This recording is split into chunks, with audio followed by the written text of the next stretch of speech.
Hi, my name is Dario, and in this second blog I'm going to answer the following question from Marcus Zuck's novel I Am the Messenger. How does Ed's life change after becoming the messenger? What difference do you start to see in the way he thinks of himself and the way he relates to others? Well, in the beginning of the novel, Ed's life was a total misery. He was young, he didn't study, he was a cab driver, and he was in love with his best friend, Audrey, who had rejected him several times. His life was kind of pointless, until he received his first card.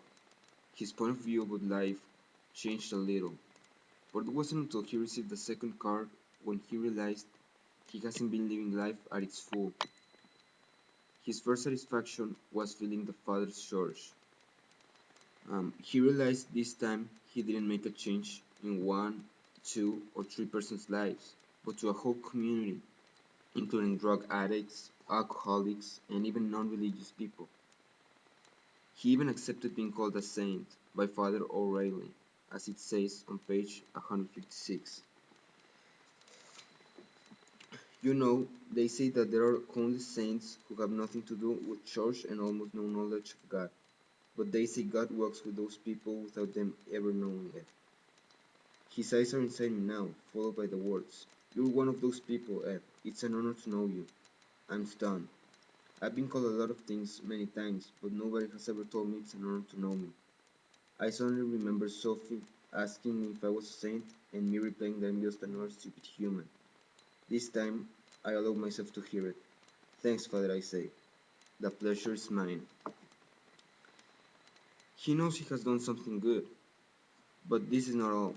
The whole transformation point is that he's starting to help people by his own.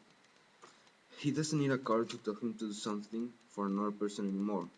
The old Ed would probably ignore a poor homeless guy asking for money in the street, but this new Ed will give him money and possibly do his best to make this person's life change for good, as he did with this lonely woman and her children, on page 173.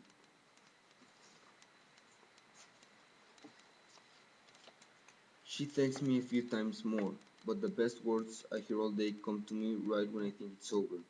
It's the girl Casey. She twists herself onto Angie's hands and says, "Next week I'll give you a bite of mine, Mom." In a way, I feel sad and empty, but I also feel that I've done what was intended. Just one, an ice cream for Angie Caruso. I will always remember the color of it on her lips.